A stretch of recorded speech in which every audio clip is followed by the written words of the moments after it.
Hindi kami matatakot o mahihiya na ikwento ang aming mga istorya tungkol sa aming katapangan at determinasyon.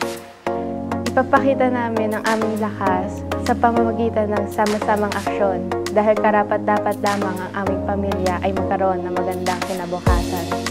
Mayroon tayong pangako at responsibilidad sa isa't isa para magtayo ng isang makatarungan na lipunan. Gusto naming palawakin ang aming mga kakayahan na magbigay ng mga serbisyo, mga lugar at impormasyon para suportahan ang mga pamilyang Pilipino na nagnanais na ipaglaban ang kanilang mga karapatan at ingatan ang kanilang mga kapakanan.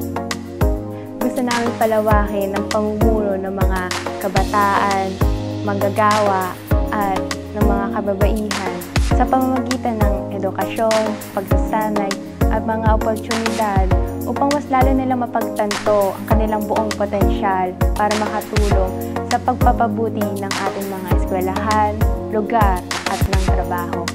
Gusto naming palawakin ang aming mga samahan kasama ang mga abogado, alagad ng simbahan, estudyante, guro at iba pa na gustong ialay ang kanilang mga kakayahan para sa ating organisasyon.